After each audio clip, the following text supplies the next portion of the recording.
मध्य प्रदेश की सियासत में नरसिंह के घोटाले का जिन्न एक बार फिर बाहर आ गया है। विधानसभा सत्र के दौरान कांग्रेस ने इसे लेकर सरकार को कटघरे में खड़ा किया, तो वही सत्र खत्म होने के बाद भी कांग्रेस इस मुद्दे को ठंडा नहीं पड़ने देना चाहती है। पूर्व मंत्री विजयलक्ष्मी साधो ने इसे लेकर सरकार पर जहां गंभीर आरोप लगाए, वहीं कांग्रेसियों ने सड़क पर अनोखे अंदाज में प्रदर्शन किया। देखिए रिपोर्ट।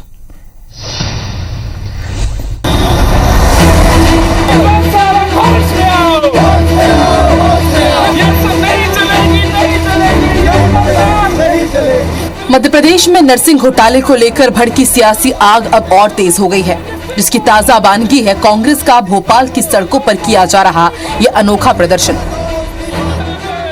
बीजेपी को उम्मीद थी कि बजट सत्र खत्म होते ही नरसिंह घोटाले की सियासी तपिश महसूस नहीं होगी, लेकिन सदन के बाद अब सड़क पर बवाल शुरू हो गया है। यूथ कांग्रेस ने गधे के साथ नरसिंह घोटाले पर मंत्री विश्वास सारंग के खिलाफ प्रदर्शन किया, तो वहीं कमलनाथ सरकार में चिकित्सा शिक्षा मंत्री रही विजयलक्ष्मी साधो ने दावा किया कि घोटाले की शुरुआत तो कमलनाथ सरकार के आने के पहले ही हो चुकी थी। शिक्षा सत्र में भी मुश्किल से 8-9 महीने का कार्यकाल मिला।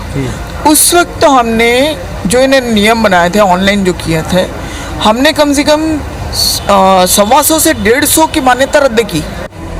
दरअसल विजयलक्ष्मी साधो को ये बयान इसलिए देना पड़ा क्योंकि बजट सत्र के दौरान मोहन सरकार के मंत्रियों ने ये दावा किया था कि जब कमलनाथ सरकार गिर रही थी तब बतौर मंत्री विजयलक्ष्मी साधो फर्जी कॉलेजों को मान्यता देने वाली फाइलों पर दस्तखत कर रही थी। फिलहाल कांग्रेस इस मामले की सर्वदलीय जांच और मंत्री विश्वास सारंग की बर्खास्तगी चाहती है। वहीं बीजेपी कांग्रेस पर अपना सियासी एजेंडा नरसिंह घोटाले के जरिए सेट करने का आरोप लगा रही है।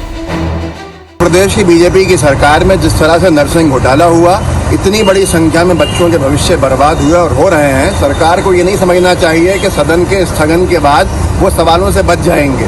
सदन में हमने सरकार से सवाल पूछे, जवाब नहीं मिले, नरसिंह घोटाले पे सही से चर्चा नहीं हुई। अब लड़ाई सड़क पे है। सड़क पे जब तक संघर्ष करेंगे, जब तक ये सरकार नरसिंह घोटाले के जो लोग हैं उनको सजा नहीं दे। कांग्रेस के पास सब बचा नहीं है कुछ, तो अपने हार की खींच को मिटाने, अपने नाकारा नेतृत्व पे पर्दा डालने, उन पर उठ रहे प्रश्न चिन्ह और समीक्षा जो कांग्रेस में चल रही है उससे ध्यान भटकाने के लिए कांग्रेस एक ऐसे विषय को उठा रही है जिस पर बहस हो चुकी, जिस पर कांग्रेस के पास ना कोई तर्क थे ना कोई जवाब थे और कांग्रेस स्वयं बैकफुट पे नजर आई। मध्य प्रदेश की सियासत में व्यापम के बाद ये शिक्षा जगत से जुड़ा दूसरा बड़ा घोटाला है जो एक बार फिर सुर्खियों में आ गया है। कांग्रेस इसे आसानी से ठंडा नहीं पड़ना देना चाहती, क्योंकि सवाल लाखों छात्रों के भविष्य का है और फिलहाल पार्टी मध्य प्रदेश में अपनी खोई साख और जमीन तलाश रही है। नवीन कुमार सिंह के साथ ब्यूरो रिपोर्ट IBC 24 भोपाल।